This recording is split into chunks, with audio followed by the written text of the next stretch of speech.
La máquina del SEO, episodio número 54.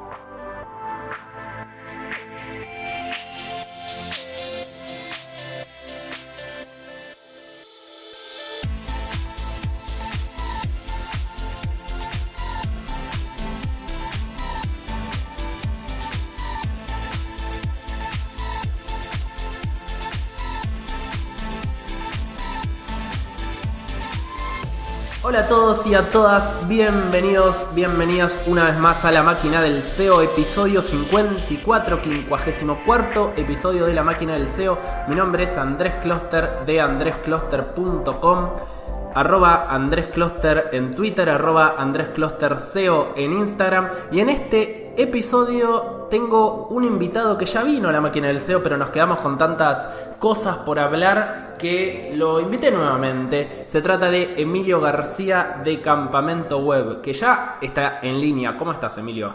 Hola, muy bien, Andrés. Muy bien, muy bien. Muchas gracias por invitarme de nuevo. Es un placer estar de nuevo aquí en La Máquina del SEO. Como bien dice, hablamos de un montón de cosas, pero quedan temas en el tintero todavía.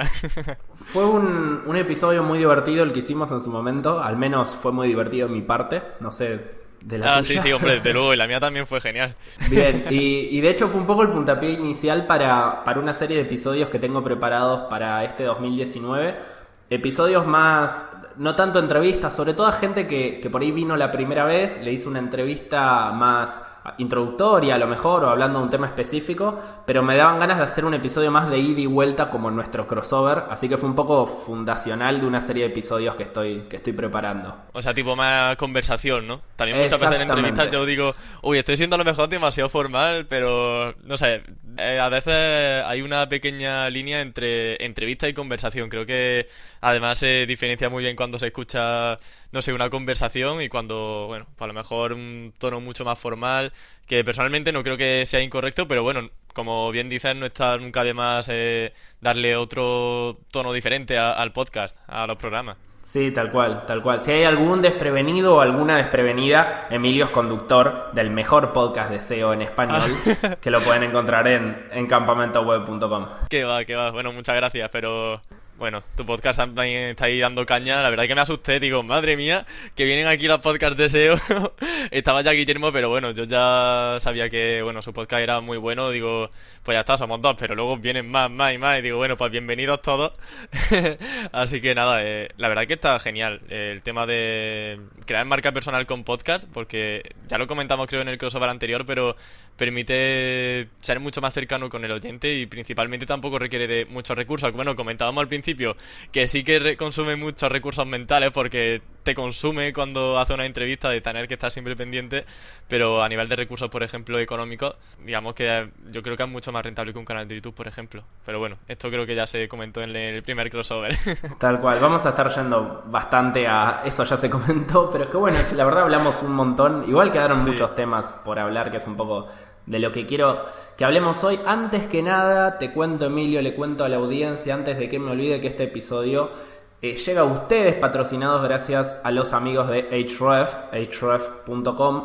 Van, se fijan por qué la competencia los está superando en Google y hacen lo que sea necesario para superarlo. Y también les cuento que lo pueden encontrar, el episodio este que estamos grabando con Emilio García de Campamento Web, en andrescloster.com/episodio-54, además de en todas las plataformas de podcast, Spotify, YouTube, iVoox, iTunes, etcétera, etcétera, etcétera. Ahora sí, pasados los avisos parroquiales, como se dice por aquí. Bueno, Emilio, quiero arrancar preguntándote cómo viene tu año 2019, ¿en qué estás? ¿En qué andás? ¿Qué tenés preparado? Bueno, pues viene cargadito de casos prácticos y me hace muchísima ilusión porque creo que 2019 va a ser al menos el año de potenciar al máximo nuevos nichos y también tengo muchas ganas de mostrarle a la gente cómo lo voy desarrollando y de ofrecer nuevas formas de monetización, que no sea simplemente pues un blog. Por ejemplo, estoy ahora monetizando un canal de Telegram de chollos de un videojuego que están muy segmentados para un público muy digamos, muy concreto. Y entonces pues estoy intentando, lo estoy haciendo desde cero, no tengo ni idea de si va a salir bien, si va a salir mal, pero bueno, estoy eso, experimentando otras vías de monetización que ya no sean tanto Google, Google, Google, porque al fin y al cabo creo que también tenemos que conocer otras cosas para, por si acaso en un futuro vemos que algo nos sirve. Y básicamente eso. Y luego, por ejemplo, el tema de micronichos que te he comentado. Vamos a abarcar, por ejemplo, Latinoamérica con el equipo de Dean Romero, porque estoy ahí dentro de los nichos. Así que prepárate, Andrés, porque vamos a ir fuerte. Está muy bien. Y nada, vamos a intentar ahí posicionar muchos sectores en cuanto a pues, temas legales, temas que tienen mucho un CPC más alto que la media, que puedan obtener también mucho CTR. Y principalmente eso, trabajar mucho temas de micronicho y se presenta genial, la verdad, con buenas colaboraciones, con, no sé, presencia aquí en la máquina del SEO, no se puede empezar mejor, así que pinta muy bien, pinta muy bien. Contame, ampliame un poquito más eso de Telegram. Jamás escuché monetización y Telegram en la misma oración, es la primera vez. Sí, pues mira, es algo... A mí también me chocó un poco porque, claro, al final Telegram es como un WhatsApp, ¿no? Es como decir que podemos ganar dinero con WhatsApp. Pero es cierto que hay canales de chollo, normalmente son generalistas, está por ejemplo Chollómetro, ahora no te sé decir muchas marcas más, pero bueno, Chollómetro creo que es una de las más famosas, y básicamente tienen grupos con miles y miles de usuarios y van subiendo publicaciones con ofertas extremadamente buenas de un montón de productos. Entonces... Es como una lista de mails un poco, ¿no? Exactamente. Claro, es como si tú tuvieses tu base de datos, solo que en lugar de mandar un email o publicar un artículo en un blog, ellos lo ven directamente en el Telegram. Y como Telegram también, si tiene las notificaciones, es que siempre va a haber un aviso. O sea que la tasa de apertura es bastante alta, al menos por lo que yo he estado observando. Se utiliza principalmente con afiliados, obviamente, porque no puedes poner AdSense en un canal de Telegram. Y yo lo que he hecho ha sido hacer un canal de chollos sobre una temática muy concreta de videojuegos. Y toda la gente que está interesada en eso, pues está entrando en el canal de Telegram, tiene la palabra clave en el título del canal. He hecho una cuenta de Twitter paralela para seguir a otra gente que está, digamos, interesada en ese tema. También he comprado 1000 seguidores al canal para tener, digamos, como una presencia inicial y que la gente diga, ostras, que hay ya 1000 personas, pues voy a entrar yo también en el canal, porque no es lo mismo tener un canal con 0 seguidores que otro con 1000 seguidores, porque te anima un poco más a seguirlo cuando ves que hay mucha gente detrás. Y bueno, pues ahí estoy. Llevo ganado 20 euros en 2 semanitas. No he hecho casi nada, así que al menos algo es algo. No es obviamente una cifra que digas madre mía, pero estoy empezando. Tengo ahora también que ver cómo automatizar todo el proceso de publicar en Telegram. Si puedo, pues no sé, a lo mejor scrapear precios de Amazon para que las ofertas se suban automáticamente de alguna manera. No sé, estoy probando cosillas, pero básicamente es uno de mis pilares que quiero potenciar en 2019. Básicamente por eso, para tener algo diferente a lo que siempre hacemos de posicionar, posicionar y posicionar, que también todo el tema de contactar con influencers. Estoy, por ejemplo, contactando con medios de videojuegos, con revistas digitales, con foros de X videojuegos que pueden ser muy interesantes para la temática.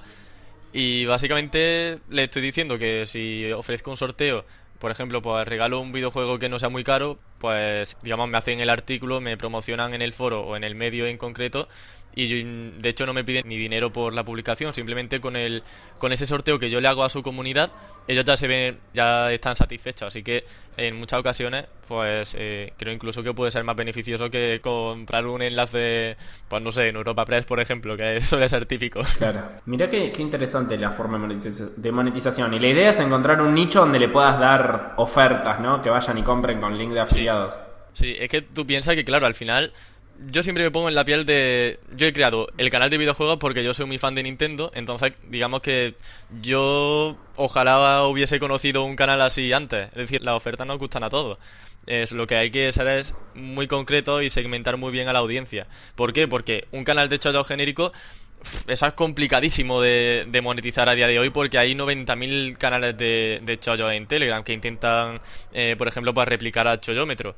Pero ¿qué pasa? Que luego si vamos a un grupo de Telegram mucho más concreto, de oferta de X cosa en concreto, y que no hay ningún otro canal de Telegram que se focalice tantísimo en esa temática, obviamente ahí tenemos la diferenciación y va a ser mucho más sencillo que la gente se interese, que nos siga y sobre todo eso, conseguir fans de X temática, que vamos, yo creo que es la clave al fin y al cabo para poder generar mucho más engagement con ese público. ¿Qué onda el nivel de uso de Telegram? Acá en Argentina no existe o sea, existe, pero es muy extraño encontrar gente que lo use. Entonces todo el mundo está en WhatsApp porque nadie tiene Telegram. Y es como todo, si vos no tenés, si tu grupo de amigos no tiene Telegram, no te haces Telegram. Sí, a ver, aquí... ¿En España está un poco más masivo? A ver, WhatsApp al fin y al cabo está liderando, obviamente. Lo que pasa que sí que es cierto que Telegram, por ejemplo, a ver, la gente se lo descarga cuando WhatsApp no va, se descarga Telegram para tener una, una segunda vida Claro. para comunicarse. Pero tiene muchísimo público y principalmente también entre la comunidad de SEO.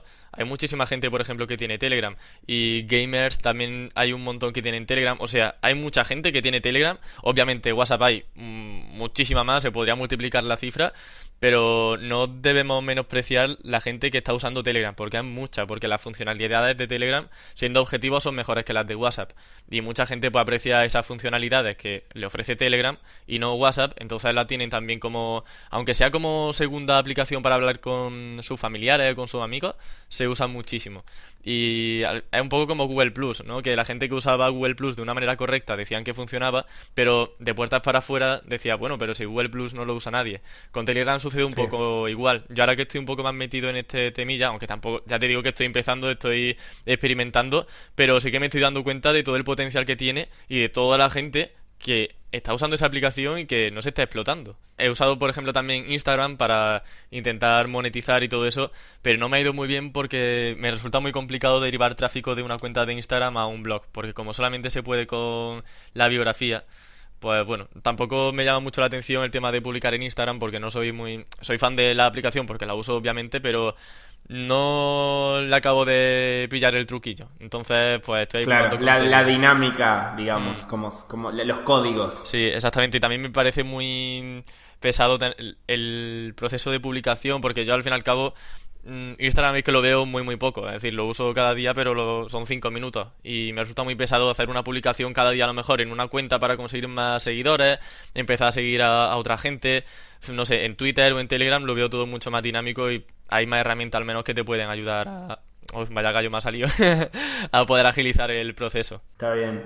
Bien, bueno, interesante. Ahí tienen Telegram y nunca había escuchado Telegram y monetización a la vez, así que... Bueno, aquí el maestro es Gastric. Él sí que es un genio en esto y la verdad que también me ha ayudado bastante a poder iniciarme, a poder conocer... Porque allí, por ejemplo, hay un montón de cosas raras. Por ejemplo, hay bots que te permiten hacer configuración en tus mensajes. Por ejemplo, yo ahora en el canal este que te comento de Chollos estoy habilitando una opción que ya no es solamente que yo publico un mensaje y le llega a la audiencia, a los seguidores, a los miembros del canal, sino que también pueden ponerle un pulgar arriba o un pulgar abajo si le gusta esa publicación. Y eso, por ejemplo, pues se hace con un bot que yo no sé cómo lo hacen, pero bueno, la verdad que ahí tengo que ponerme a indagar al respecto, pero hay un montón de bots que te permiten hacer cosas chulísimas con los mensajes, con hacer encuestas, eso, hacer que puedan votar, incluso comentar, que compartan un montón de cosas. Entonces las posibilidades son muy amplias y por eso me llama tanto la atención Telegram en sí. Y sobre todo eso también porque el porcentaje de apertura de los mensajes y todo eso es bastante alto, como te comentaba.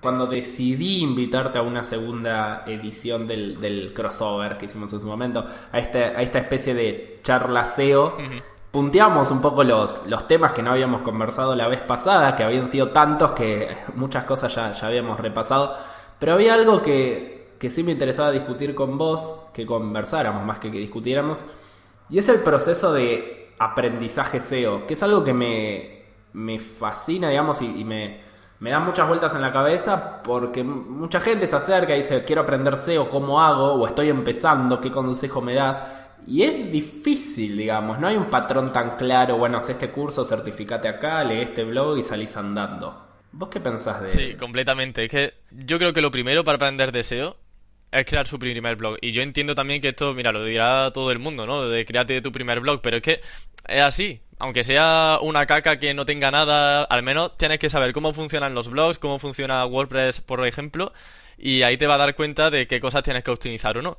Y por ejemplo, pues en lugar de abarcar keywords como alquiler de piso en Madrid, adelgazar en una semana, que tendrán 40.000 competidores muy fuertes, puedes irte a keywords que sean mucho más long tail, que sean mucho más secundarias, y vale, no va a tener un analytics con un montón de visitas, pero va a poder tener opciones a posicionar un poco mejor y va a poder saber un poco cómo funciona ese algoritmo de Google y así va a poder ir sacando conclusiones poco a poco. De hecho, la escalabilidad creo que es un factor también muy importante a la hora de considerar que un proyecto pueda ser rentable o no, porque tú puedes empezar abarcando muchas long tails, pero luego ir escalando y escalando hacia keywords más importantes, abarcar un mayor contexto, es decir, abarcar muchas más keywords secundarias, es decir, que las oportunidades ahí también son infinitas.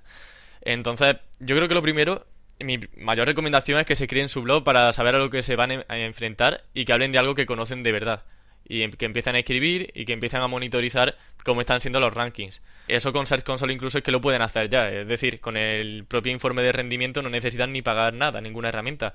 En rendimiento van a poder ir viendo si poco a poco van consiguiendo más posiciones, si están bajando, si tienen un buen CTR, todo eso. También leer blogs, escuchar podcasts, ver canales de YouTube, ya un poco lo típico de siempre, pero lo primero, básicamente eso, crear su primer blog. Yo, por ejemplo, empecé en un foro. Yo tenía blogs previamente y lo que hice fue entrar en el foro de Foro 2.0, aunque ahora mismo ha cambiado mucho, ya no hay tantísima comunidad como antes. Yo la verdad que ahí era súper activo, no sé si eran 2014 aproximadamente, y yo hablaba cada día en esa comunidad de SEO, preguntaba todo, estaba todo el día dando por saco ahí en el foro diciendo esto cómo se hace, dando opiniones de tonterías, y al fin y al cabo pues así poco a poco te vas metiendo en el mundillo, vas viendo palabras clave no, sino palabras que se usan en el sector que a lo mejor no te suenan, te vas al diccionario SEO de Romu, ¿no? Entonces, pues no sé, digamos que es un proceso un poco lento, un poco abstracto, porque tampoco hay nada. Entonces, pues bueno, digamos que todo es empezar y crear tu blog. Estoy totalmente de acuerdo con lo que decís. Pero, digamos, yendo un poco más allá también, me parece que el tema con aprender SEO es que a diferencia... No está tan claro el objetivo. Como si está claro el objetivo cuando decís, quiero aprender SEM. Quiero hacer campañas de ads, de Google Ads. Bueno, ¿para qué las querés hacer? Claramente para hacerla o para un proyecto propio o para un proyecto ajeno, ya sea ofreciendo servicios o trabajando en una agencia, ¿no? Uh-huh. A la hora de hacer SEO... Si querés aprender SEO para ganar plata por internet haciendo nichos, creo que el camino es distinto que si querés hacer SEO para trabajar dentro del área de marketing de una empresa y trabajar haciendo SEO en esa empresa. ¿Me explico? Sí, a ver, no sé si te he entendido bien, quizás un blog que potencie marca personal y otro que sea micronicho para... No, digo que si... Puede pasar que alguien diga, yo quiero aprender SEO. Yo creo que la pregunta es, ¿para qué querés aprender SEO? Porque si querés aprender SEO para monetización, creo que las cosas que tenés que hacer son distintas que si querés aprender SEO para trabajar in-house en una empresa grande. Incluso creo que son distintas para trabajar en una agencia. Digamos, las tareas que hace un analista dentro de una agencia no son las mismas que las tareas que se hacen en un nicho. Sí, completamente de acuerdo. Lo que pasa es que yo creo que la base sí que es bastante similar. Mira, se me ocurre ahora, me acaba de venir a la cabeza los Search Quality Raters de Google, ese documento, ese PDF. Creo que podría ser genial para tener una primera guía sobre qué considera Google que es un sitio de calidad y que no es un sitio de calidad. Y yo creo que, al menos la base, creo que sí comparten mucha teoría, porque al fin y al cabo tú puedes luego especializarte en analista, pero primero, no sé, conocer un poco de estructura, conocer un poco de keyword research. Entonces todo ese tipo de cosillas creo que sí se mantienen en ambos casos. Y obviamente luego te puedes especializar en otros temas y ser mucho más técnico, por ejemplo, ser como Luis Villanueva, o ir a temas mucho más de nicho, pues por ejemplo, pues Chuiso, que habla mucho de nichos también.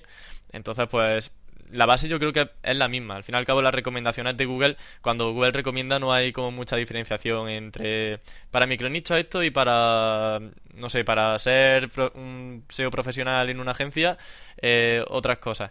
Pero sí que entiendo, vamos, completamente tu postura de que, claro, al fin y al cabo los conocimientos van a ser diferentes porque unos serán más técnicos, otros irán más enfocados a cómo conseguir mejorar la conversión.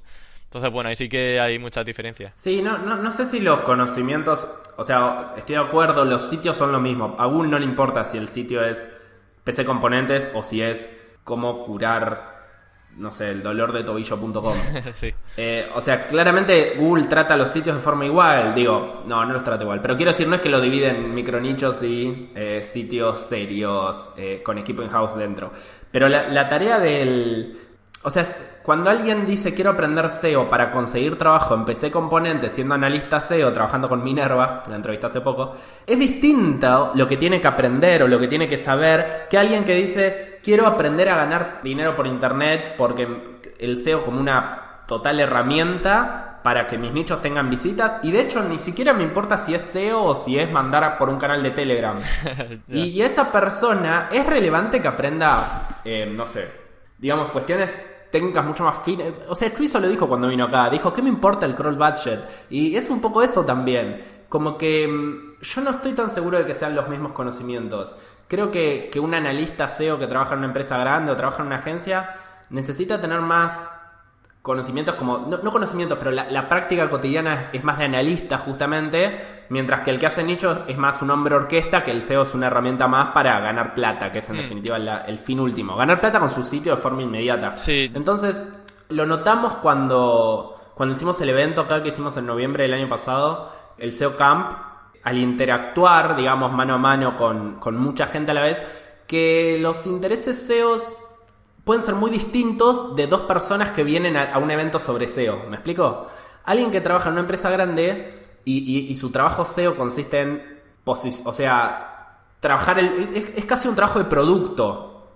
No es tanto un trabajo para monetizar. Entonces, hablar de monetizar no es algo que le interese. El blog de Chuizo no es algo que le interese. Y también es SEO, está haciendo SEO. Y viceversa, digamos, alguien que le explica, no, mirá, así se trabaja con un sitio con tantos millones de URLs, no le interesa, porque, o sea, no le interesa exportar un Search Console infinito a Excel y empezar a trabajarlo desde ahí porque no lo podés hacer a mano de tan laborioso que es por la cantidad de data que tiene, o una integración con Data Studio súper compleja. No le interesa porque lo que quiere hacer es muchos nichitos y tratar de venderlos. Entonces, para mí es distinto porque el tiempo es limitado. ¿A quién lees? ¿A Juan González Villa que te enseña cómo integrar Data Studio? ¿O lees a José Márquez que te muestra tipo cómo hizo un nicho? Como también hay que priorizar cuando arrancás. Por eso digo que a veces depende cuál sea tu fin siguiente. ¿Para qué querés aprender SEO? Sí, a ver, yo en eso estoy completamente de acuerdo. Lo que pasa, yo me iba sobre todo al tema de los inicios. Es decir, alguien que quiere empezar a... Claro, desde cero total. Claro, pues mira, el contenido es importante, la estructura tiene que ser lógica, no puede haber ruta innecesaria, el nivel de clic es importante. Entonces son cosas básicas que yo creo que ese punto de partida sí que en ambos casos igual, porque ya seas un SEO in-house o una persona que quiere potenciar un micronicho, esas bases las debe tener sí o sí. Ahora bien, ya cuando hablamos sobre micronicho, obviamente pues le interesa mucho más la parte de monetización, el tema del crowd budget va a pasar completamente desapercibido porque igual es un sitio con 10 URLs o en el caso de algunos que tengo pues incluso pueden ser 5. Entonces pues claro, esa parte se queda un poco de lado y a un SEO in-house, por ejemplo, pues Minerva en PC Componentes pues obviamente hay que trabajar un montón en los SEO mucho más técnico, aplicado a la estrategia de negocio. Entonces bueno, sí que ahí ya, una vez tenemos ese punto de partida, hay mucha más diferenciación. Sí. Sí, yo creo igualmente, y lo digo teniendo una agencia y buscando gente para sumar a la agencia, que el hecho de mostrar en un equipo in-house o a la hora de entrar en una agencia que tenés proyectos propios, yo lo valoro mucho y los SEOs que conozco que tienen equipo también lo valoran mucho. O sea, en ese sentido también hay un punto de comparación que es que, o sea, yo lo que estoy empezando a notar es que también, por lo menos en Latinoamérica, no sé si será tan así en España, pero en Latinoamérica, como que nosotros somos un micromundo dentro del SEO, que somos los SEOs que hablamos de SEO, que hablamos de proyectos propios, pero después tenés el SEO que trabaja en las empresas, que es como más, ya te digo, un SEO de producto. Pero todos los que están en SEO de producto, como que si vos le decís, mira, quiero trabajar acá y hago nichos y posiciono mis sitios, como que ese trabajo más súper en el barro, súper en los bordes, digamos, de internet, porque en definitiva levantamos nichos que no hay una empresa de contenidos detrás, es súper valioso, porque un poco también como que ya fuiste a la guerra con un escarbadientes. Claro, eso se creó el primer blog, ya te lanzaste ahí a posicionar y saber un poco, además con tu propia experiencia, cómo funciona el algoritmo de Google. Por eso creo que el primer paso que cualquiera que quiera aprender SEO debe ser es el de crear tu propio blog, porque sobre todo eso, es lo que tú dices, es como una forma de tener tu propio portfolio, es tu forma de decir, mira, yo soy SEO, tengo estos proyectos, han posicionado de tal manera y lo he hecho gracias a esta optimización, esta otra y esta otra. Y así ya demuestras pues que controla un poco el tema, es una forma de tener un poco más de confianza en que, mira, si has conseguido levantar esos proyectos, aunque sean micronichos, pues sabes también desenvolverte en este mundillo y vale que en un principio no sea un SEO in-house, pero no, estoy muy de acuerdo contigo en eso, en que pueden dar mucha más confianza a la hora de contar con sus conocimientos que otra persona, pues que simplemente a lo mejor haya leído, no haya tenido ni siquiera un micronicho y que quiera lanzarse a la aventura, digamos, en un primer momento con una empresa que ya tiene incluso a lo mejor cierta consolidación ya en Google. Claro. Sí, ya te digo, para mí es un tema como bastante largo. De hecho, cuando hicimos el SEO Camp, en el momento del debate, que esa parte no está subida a YouTube, no está grabada, pero en un momento alguien del público preguntó, bueno, ¿y cómo hago para aprender SEO? Y fue una pregunta que parece como tan básica, tan fácil, ¿no? Porque no era una pregunta como con este proyecto, ¿no? Como, pero bueno, ¿pero cómo empiezo? ¿Por dónde empiezo? Y generó como opiniones muy diversas. Es como rara en ese sentido nuestra profesión, me Sí, parece. pero porque también cada uno, vamos, yo no sé cómo habrá empezado tú, pero yo creo que cada uno habrá empezado de una manera muy diferente. Y al final todos hemos acabado en el mismo sitio, conociendo más o menos los mismos conceptos en cuanto a posicionamiento, pero estoy seguro de que el proceso de aprendizaje ha sido muy, muy diferente si me comparo contigo o con cualquiera del sector. Porque yo, por ejemplo, pues eso, Sí, empecé con un sí. foro, yo no sé cómo empezaste tú, fue leyendo... Claro, en mi caso, yo creo que hay como dos grandes formas de llegar al SEO, desde la monetización o desde el marketing. Desde el marketing podría ser alguien que, no sé, estudia marketing porque le interesa el marketing y luego se sectoriza hacia el SEO.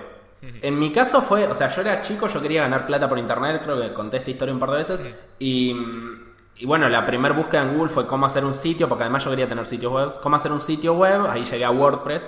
La segunda búsqueda fue cómo ganar plata por internet, y yo necesitaba una forma de ganar plata que no requiriera inversión, porque no tenía plata ni tenía acceso a una tarjeta de crédito siendo menor de edad. Ahí llegué a AdSense. Y después la tercera búsqueda fue cómo llevar visitas a mi sitio para que hagan clic en la publicidad. Y ahí llegué al SEO. Pero el SEO fue una consecuencia de que yo quería monetizar. Por eso digo que creo que el que llega al SEO de esta manera, que somos muchos, es distinto que el que llega al SEO desde la necesidad de llevar, o sea, ya te digo, gente como que trabajaba en una empresa en otra área, Sí. en tráfico pago, por ejemplo, o que estaba estudiando lo mejor marketing y dentro de todas las herramientas que le explicaban para la adquisición de tráfico de un sitio, el SEO estaba ahí y le interesó, entonces se metió. Creo que es distinto como esa forma de aprendizaje, porque en mi caso, el SEO estaba linkeado los primeros años a la monetización de sitios que solamente tenían SEO, o sea... No existía el SEO de un sitio que además tuviera una marca y tuviera una lista de leads y tuviera un, no sé, tráfico pago o sea, para mí era tipo llevar tráfico para que hagan clic en un anuncio de AdSense y se fueran. O sea, es súper despreciable con los visitantes, como hace clic y andate, no me importás Claro. más. Lo que quieras tu dinero, ¿no? Claro, tal cual, viste que eran migajas, eran centavos de dólar. Sí. Por eso creo que un poco ese camino hace que el SEO signifique una cosa para algunos súper relacionados con la monetización y para otros mucho más relacionados con el producto. Yo es que el SEO, no sé, para mí la definición del SEO es básicamente llevar tráfico cualificado al sitio. Luego ya podemos aplicar, por ejemplo, técnicas de Desde CRO. buscadores, ¿no es cierto? Por eso. Entonces, la verdad que sí, en plan, madre mía. Yo, vamos, soy podcaster y aquí diciendo expresiones en plan que no, cero formales. Bueno, que la cosa... No, bueno, pero así se llegan a las formales, me parece. Primero Eso es que hay se... confianza ya. Estoy aquí como en mi casa. No, por supuesto. Pero bueno, ¿cuál es la definición de SEO entonces? Sí, para mí es captar tráfico cualificado para tu blog o para tu tienda online y entendiendo como tráfico cualificado a aquel que con la intención de búsqueda está interesado o bien en hacer un clic en AdSense o está interesado en comprar tu producto o tu servicio. Porque si no estamos básicamente perdiendo el dinero. Si yo estoy posicionando para una keyword cuyo público objetivo no es el mismo y no está alineada a mi estrategia de negocio, es dinero que directamente estás tirando a la basura. Porque te puede quedar muy bonito un top 1, pero a nivel de rentabilidad es cero patatero. Así que yo creo que no es solamente ampliar y tener picos máximos en Analytics, sino también que ese tráfico, pues obviamente luego derive en ventas, porque si no estamos haciendo un poco el tonto. Y en el caso de AdSense, pues en lugar de ventas, conseguir clics en el anuncio de AdSense. Sí, sí. Iñaki Huerta decía algo muy interesante que hablaba de la diferencia entre un SEO junior y un SEO senior, y que el junior ve la gráfica de tráfico y el senior ve la gráfica de ventas, ¿no? O de ingresos. Y me pareció interesante, porque bueno, en un principio todos miramos el tráfico y estamos obsesionados con eso. Sí, queda muy bonito, una gráfica creciente en Analytics, pero claro, luego lo importante está en cuánto has invertido primero y luego pues la rentabilidad que has tenido, el retorno de inversión de esa inversión o de esos recursos que has destinado para hacer la página web, para posicionarla o para lo que haya invertido en el sitio. Sí, tal cual. ¿Sabes qué? Te cuento una... Vos estás experimentando con Telegram. Yo estoy experimentando con algo que no es tan loco. O sea, hay mucha gente ya que lo está haciendo, pero en mi caso personal estoy dando los primeros pasos. A ver. Que es las notificaciones push.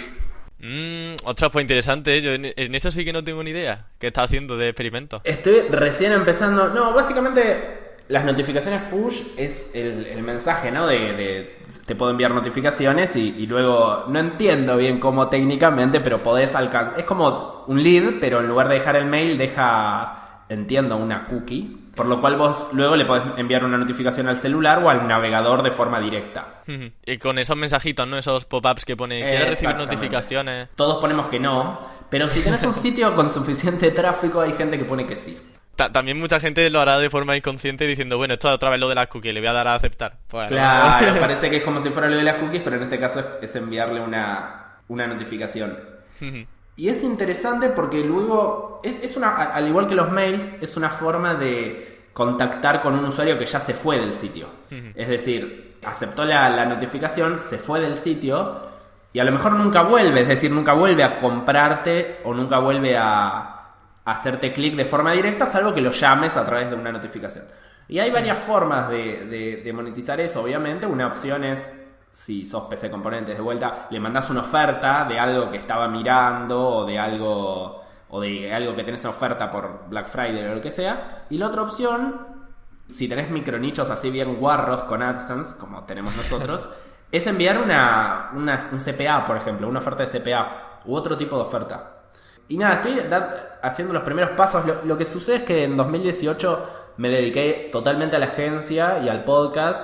Y todo lo que eran nichos y experimentos como más caseros quedaron dejados de lado. Y la idea un poco es en 2019 retomarlo ya un poco más organizado y un poco más metodológicamente, porque no tengo tiempo para, no sé, estar toda una semana experimentando. Pero bueno, como reservarme un par de horas por día para jugar está bueno y además aprenden cosas que pueden servir incluso para clientes y demás. Pero estoy con ganas de volver a mis inicios.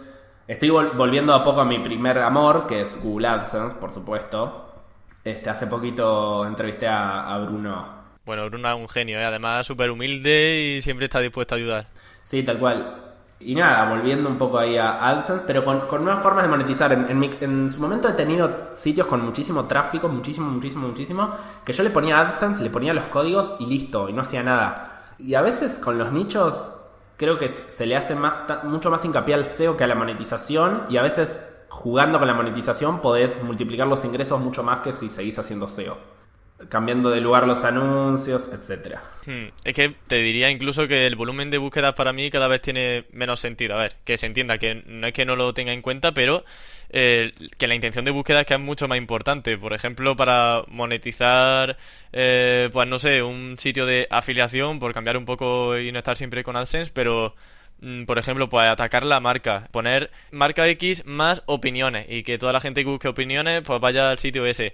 No va a tener un tráfico descomunal porque no estás posicionando para keywords muy competidas con mucho tráfico, pero la gente que busca opiniones sobre una marca está ya casi para comprarla o está dudando entre si comprarla o no.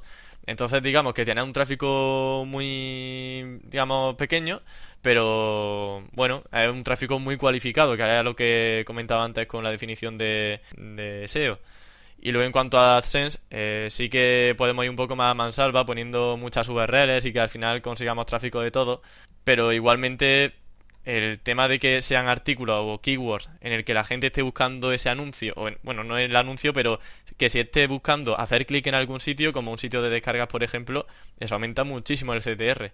Entonces hay que trabajar mucho esa parte previa de keyword y al fin y al cabo eso, no obcecarse tanto con el tráfico, sino con la calidad de ese poco tráfico que a lo mejor puedas tener.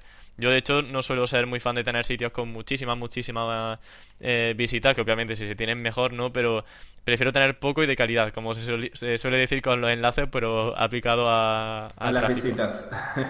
Sí. Sí, es que también me parece que nunca hay que dejar de optimizar la monetización. Tampoco hay sitios que tienen AdSense y claramente no podrían tener otra cosa porque un sitio significado de los colores no podés hacer afiliación. Sí. Pero se pueden siempre hacer cosas, captar leads, poner ahora bueno con esto del push, como cosas que yo antes no hacía porque yo cuando era más chico Claro. le ponía AdSense y AdSense, no existe otra cosa que AdSense, ya está. Y a veces sitios que se podían monetizar de alguna otra forma o mismo dentro de AdSense, y por eso también quedé bastante fascinado después de hablar con Bruno, que es especialista en eso, experimentar mucho más, hacer mucho más A/B testing para ganar más dinero con las mismas visitas, ya sea teniendo un mayor CTR, un mayor CPC. O incluso mapas de calor para monitorizar cómo está siendo el tráfico de tu sitio. Yo utilizo mucho Hotjar. Bueno, ahora mismo no lo utilizo mucho, pero lo voy a volver a utilizar porque me parece una herramienta muy buena. Además, tiene una versión gratuita y la uso para saber dónde hace más clic la gente. Entonces, por ejemplo, de cara a AdSense puedo saber más o menos dónde la gente se está visualizando más el artículo, en qué partes la gente sitúa más el ratón. En un sitio de afiliados, pues puedes saber dónde están pasando nuevamente, pues también el ratón y todo eso, y puede aumentar el porcentaje de conversión o el porcentaje de clics que recibe tu anuncio o tu CTA. Entonces, creo que son técnicas que no nos tenemos que quedar siempre con, mira, ya tengo aquí mi banner de AdSense y ya me limpio las manos y me voy a otra cosa. No, siempre se puede volver a darle una vuelta más y perfeccionar. Y, por ejemplo, para lo que comentabas de las push notifications, que vamos, creo que puede ser una opción también súper viable para trabajar, así que vaya, cuando tengan más información, nos comentan en un episodio, ¿no? Sí, ya haremos un episodio contando más Por cierto, datos. me surgió la duda con qué plataforma, bueno, con qué herramienta estás usando las push notifications, porque yo la verdad es que no sé muy bien Ahora lo estoy haciendo con cómo One Signal, que fue quien me lo recomendó Pablo Casuriaga, invitado también de este podcast ya 2 veces y speaker en el SEO Camp y gran amigo uruguayo. Me recomendó directamente esa, no estuve comparando, pero eso es lo que es como el active campaign de las push notifications, digamos. funciona.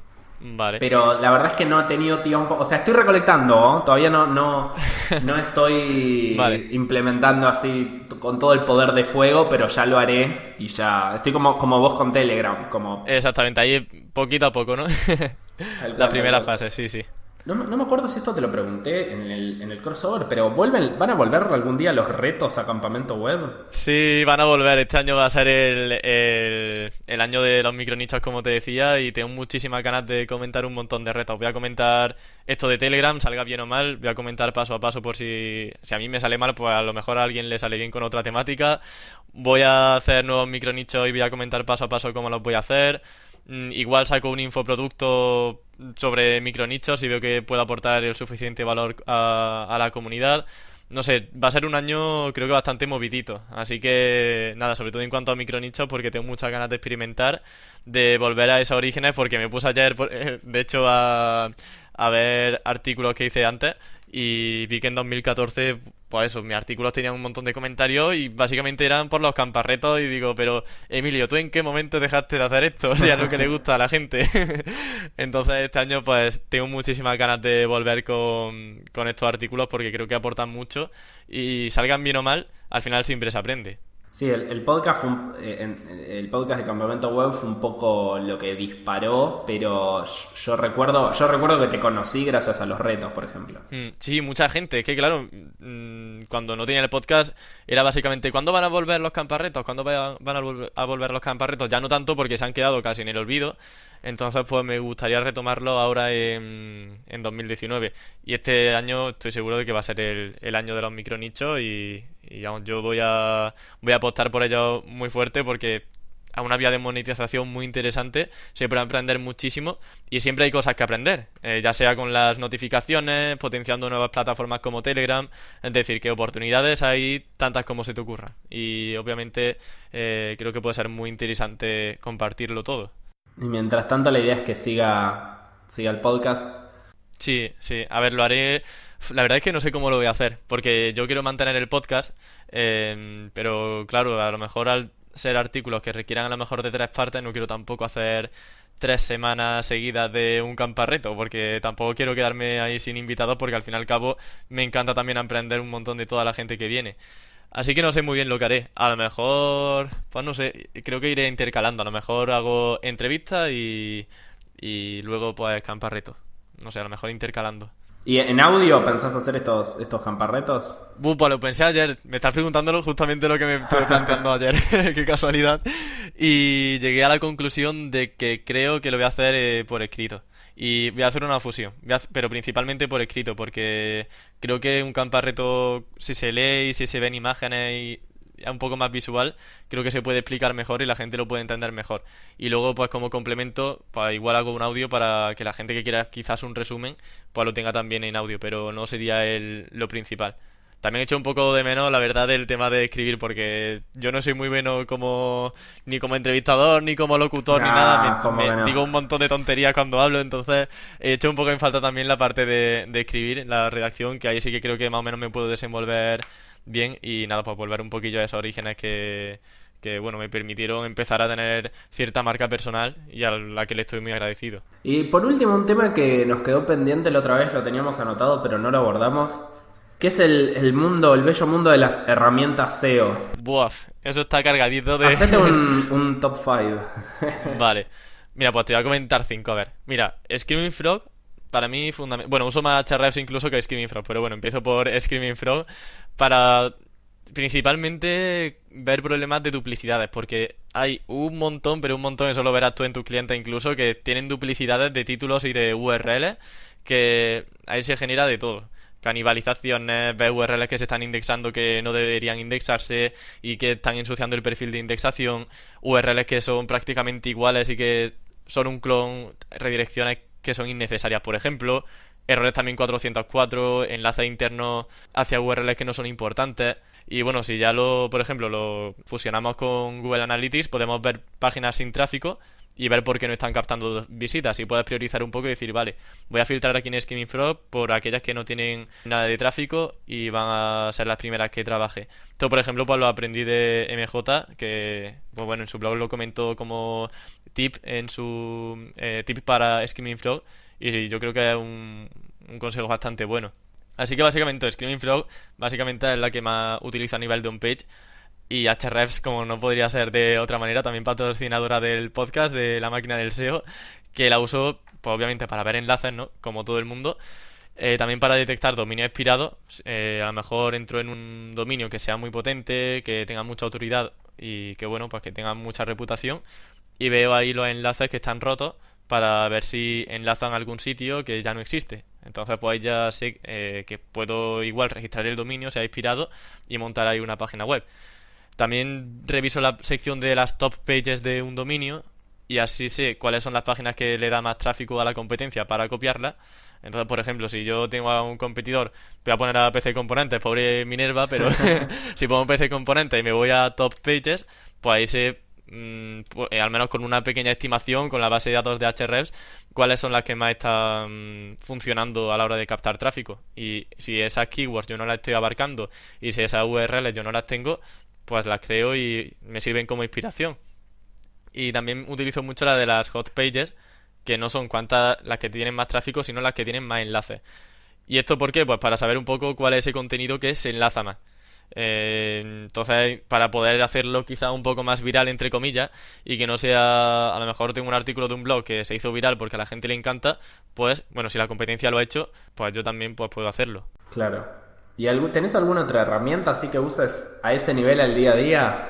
Sí, tengo también Search Console, que la uso para ver la evolución en cuanto a visibilidad del dominio. Creo que es una buena alternativa a SEMrush y Ahrefs si alguien no puede costearse la herramienta, porque el informe de rendimiento te dice al fin y al cabo qué keywords estás posicionando, además con una buena variedad, es decir, que no son 4 o 5 keywords, que si estás posicionando para muchas keywords, el informe es bastante variado. Puedes ver también la evolución de las posiciones, también puedes ver si hay URLs que están bajando especialmente para poner el foco en ellas, reindexar el contenido, indexarlo por primera vez de una manera muy rápida con el inspeccionar URL. Lo único malo es que con estas herramientas podés ver sitios ajenos. Y obviamente Search Console es solamente para los propios. Ya, claro, sí, esa es la desventaja. Claro, esto sería para monitorizarlo internamente, sí. Y Rankbox, que la uso para monitorizar las keywords. Y bueno, pues KeywordTool.io, por ejemplo, te puedo decir para Keyword Research, que es la que más estoy utilizando últimamente. Aunque también me gusta mucho la de Keyword Explorer de Ahrefs. La base de datos me suele gustar más la de Ahrefs en cuanto a keywords. Pero bueno, KeywordTool.io también da una buena alternativa. Y de hecho, pues dependiendo qué temática, pues a veces te da mejores resultados que otras. Ya eso depende es cuestión de probar una y otra. Sí, estoy totalmente de acuerdo con vos con el listado hasta ahora. En mi caso me das Screaming Frog y Ahrefs y te cubro, digamos, el 95% de los Sí, yo problemas también, que puedo llegar a tener con un sitio. Search Y Console después, sí que está sumando posiciones porque la verdad que me encanta el informe de rendimiento porque ve de una manera muy, muy gráfica y muy rápida cómo está evolucionando un proyecto. Y sobre todo, pues eso, según datos que te ofrece el propio Google. Entonces siempre es de agradecer que el propio Google te muestre esa información. Pero básicamente eso, Screaming Frog, Ahrefs están en el top y Search Console cada vez va sumando y sumando. Yo creo que cuando tengan la versión definitiva, sin esta beta que están mejorando constantemente, creo que se va a poner, diría casi al nivel incluso que Screaming Frog o que Ahrefs, porque creo que puede aportar mucho a los webmasters. sí, Search Console lo que tiene es que te muestra la información exacta de cuántos clics o cuántas impresiones. Href no deja de ser una suposición en función de en qué posición estás y cuántas búsquedas tiene esa keyword. En cambio, Search Console te dice cuánta gente hizo clic porque tiene esos datos porque es Google. Exactamente. Entonces es exacto. Lo que pasa es que es lo que decimos, lo que te permite Href al hacerlo externamente es analizar sitios de la competencia. Exactamente. Pero bueno, esta es simplemente pues, un poco una forma de monitorizar tu sitio personal al menos.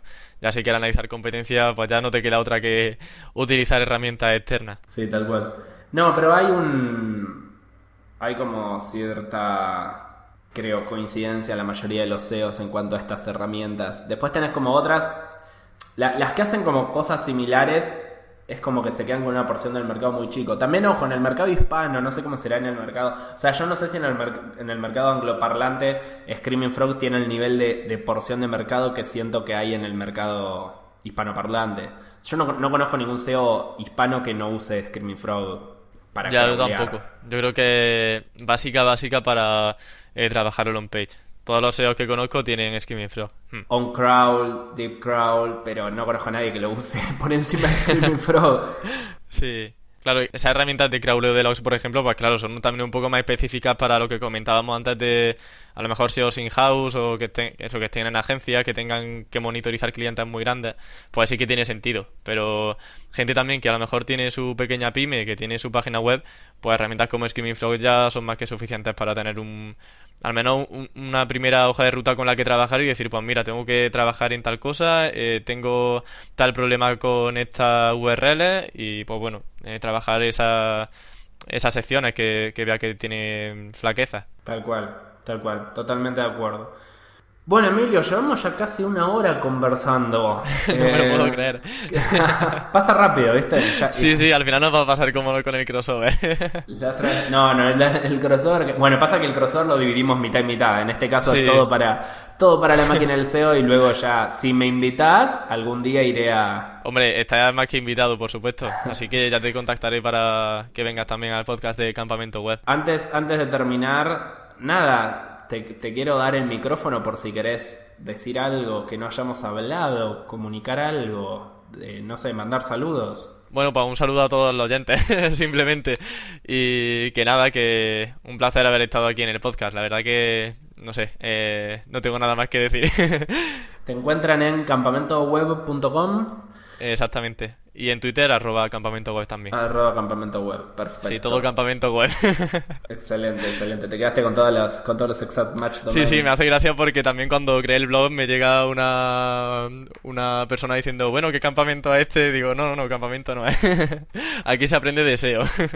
Claro, tal cual, sí, extraño en ese sentido. Sí. Pero como bueno, la cuestión, nosotros, el evento se llama SEO Camp, así que ahí hay una. Es la idea de comunidad un poco también, ¿no? Del campamento. Sí, yo lo hice con esa filosofía porque vine de un campamento y dije, joder, pues una forma de, no sé, de hacer comunidad, de hacer amigos, de aprender todos juntos, de pasarlo bien. Dije, pues mira, un campamento sobre páginas web, pues campamento web. Y ya está, ya así surgió. Así que bueno, como SEO Camp básicamente. Exactamente, sí, sí. Bueno, Emilio, te agradezco mucho que te hayas tomado una hora para venir a la máquina del SEO. Y nada, seguimos hablando. Genial, Andrés. Nada, muchísimas gracias a ti por permitirme hacerme llegar a tu audiencia. Ha sido un placer, se me ha pasado el tiempo súper rápido. Y que nada, que nos escuchamos también en Campamento Web, que te prepararé otra entrevista para que vuelvas también por ahí. Perfecto, allá estaremos cuando dispongas. Genial, genial. Pues muchas gracias, Andrés. Un abrazo. Adiós.